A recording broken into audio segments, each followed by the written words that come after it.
ونستعينه ونستغفره ونعوذ بالله من شرور أنفسنا وسيئات أعمالنا من يهد الله فلا مضل له ومن يضلله فلا هادي له أشهد أن لا إله إلا الله وأشهد أن محمدا عبده ورسوله قال الله تعالى في القرآن العظيم يا أيها الناس اتقوا ربكم الذي خلقكم من نفس واحدة وخلق منها زوجها وبث منهما رجالا كثيرا ونساء واتقوا الله الذي تساءلون به والأرحام إن الله كان عليكم رقيبا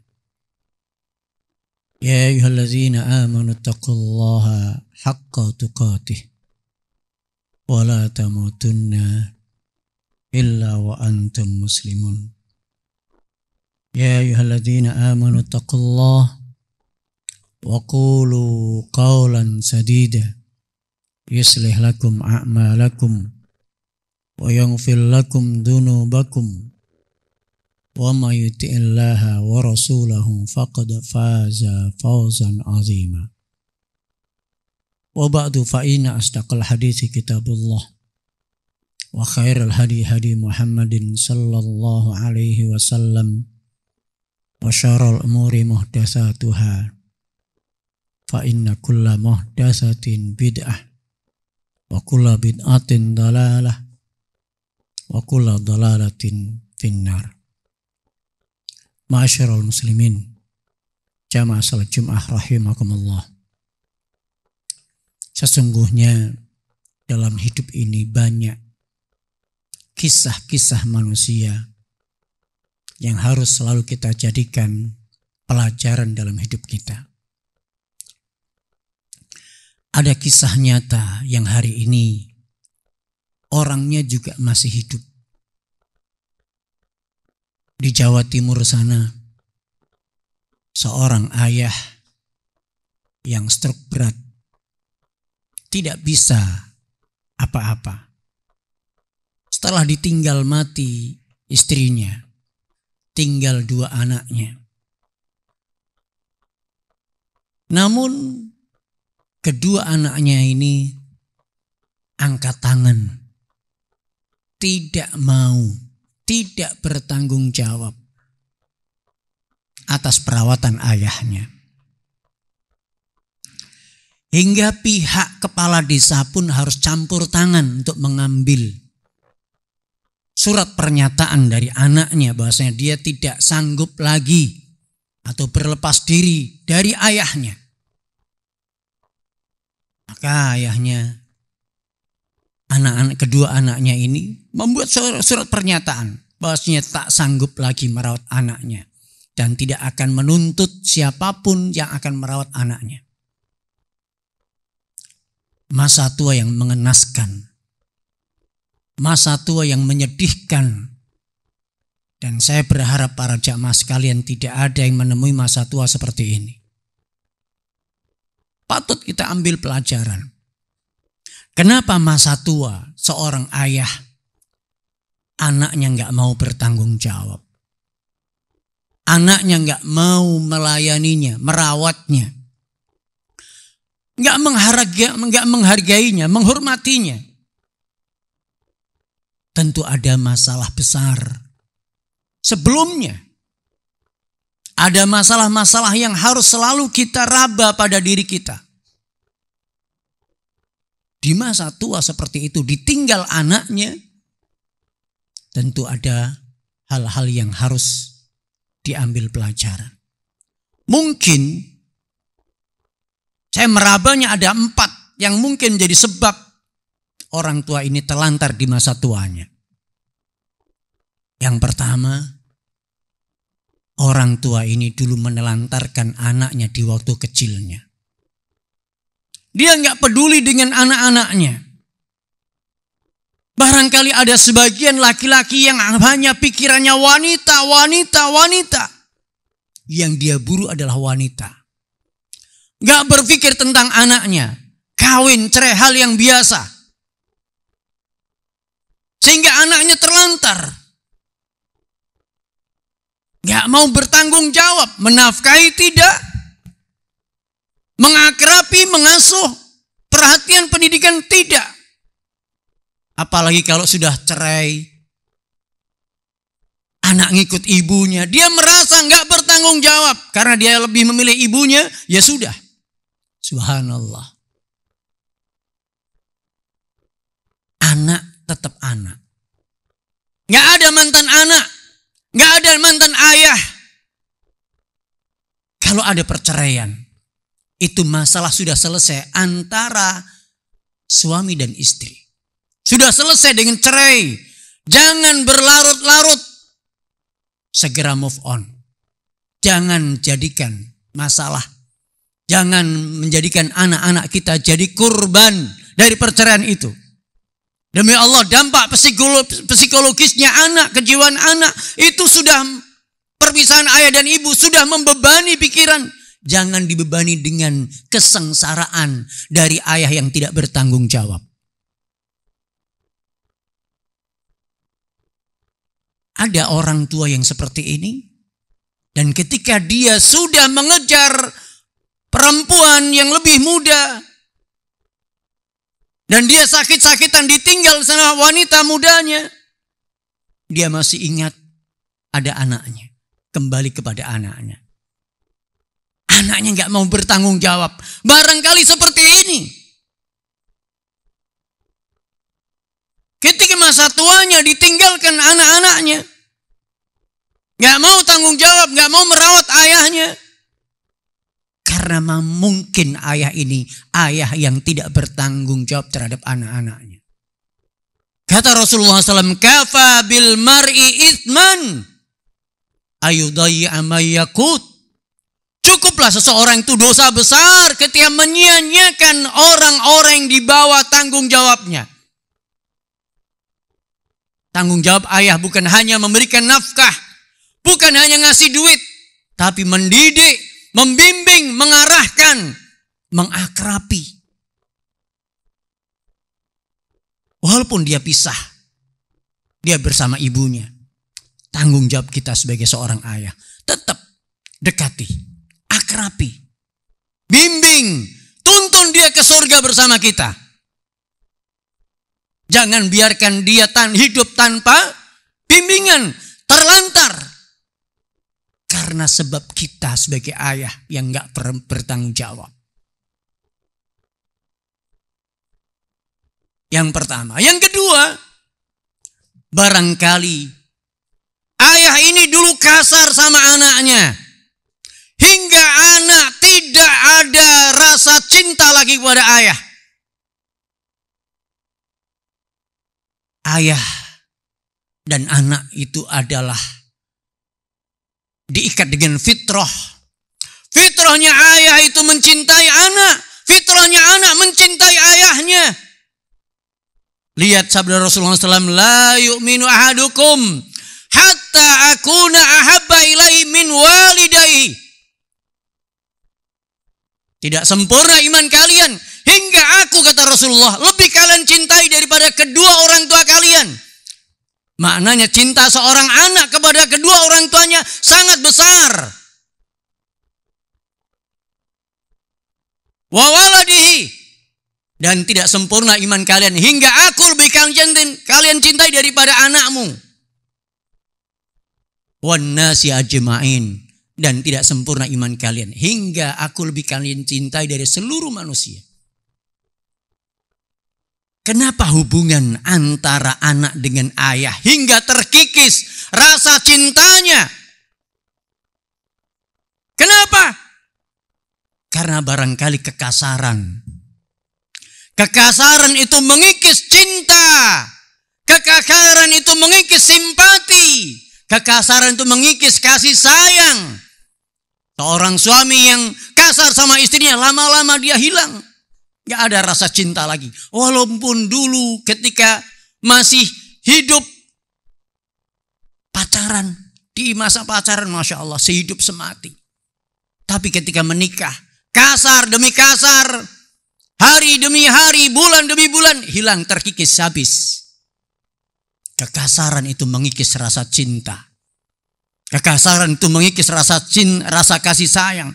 Hingga ketika masa tua, anak-anak tidak ada yang merasa simpati sedikit pun pada ayahnya.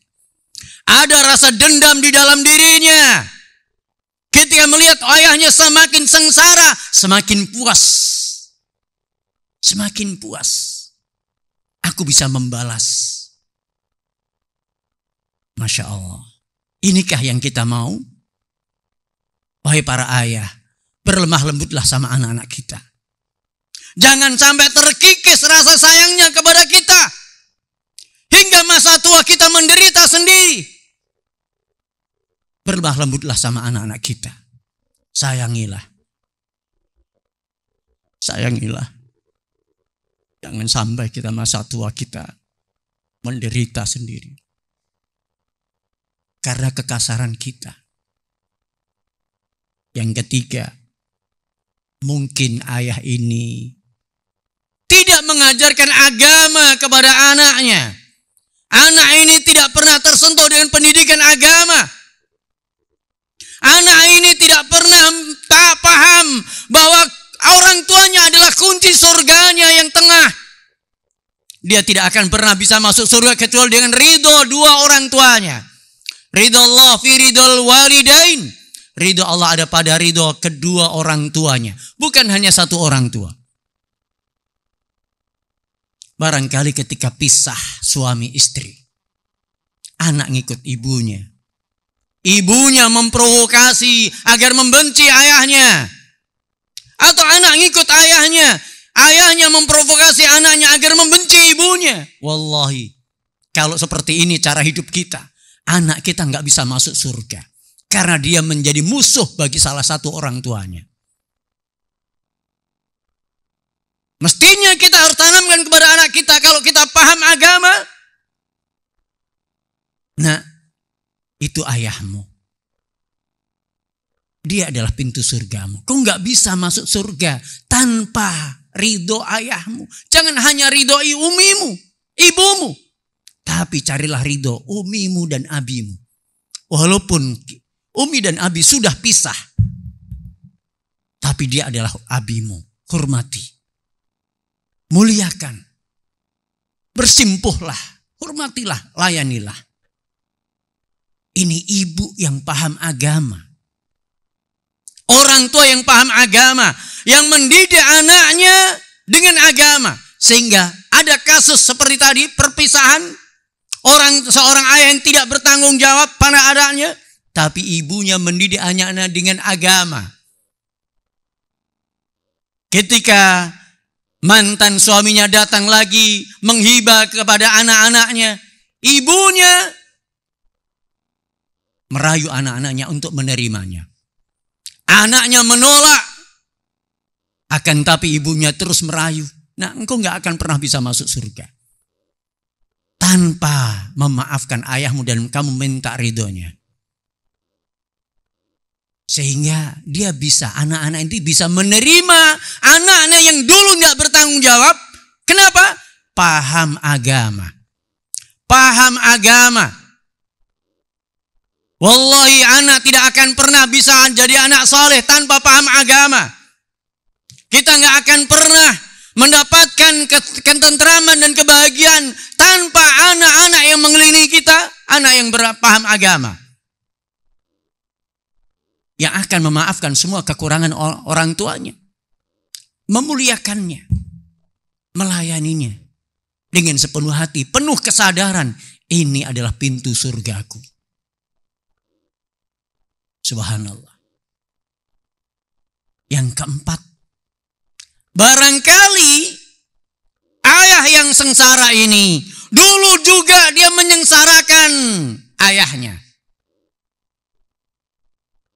Ada kisah seorang anak ketika mau menyembelih anaknya, menyembelih ayahnya. Ketika ayah itu mau disembelih, dia mengatakan sang ayah, "Nak, jangan di sini engkau sembelih aku. Sembelih aku di situ. Aku dulu menyembelih ayahku di situ." Subhanallah. penyembelihan kepada orang, kepada ayahnya, akhirnya dia juga disembelih sama anaknya. Seorang yang durhaka kepada ayahnya nanti akan didurhakai sama anak-anaknya. Seorang yang menelantarkan ayahnya di masa tuanya, dia akan ditelantarkan anak-anaknya di masa tuanya. Al jaza min jinsil amal. Balasan itu sesuai dengan amalnya. Siapa yang menanam kedurhakaan, siap-siap kita akan menuai kedurhakaan dari anak-anak kita. Siapa yang menanam kemuliaan, menghormati, melayani, memuliakan orang tuanya, insya Allah anak kita akan memuliakan kita. Hidup itu pilihan. Silahkan pilih. Oleh karena itu, orang tua yang sengsara di masa tuanya, dia bukan tiba-tiba. Dia ada proses kehidupan yang harus kita ambil ibrah pelajaran. Fa'tabiru ya ulil absar la'allakum turhamun.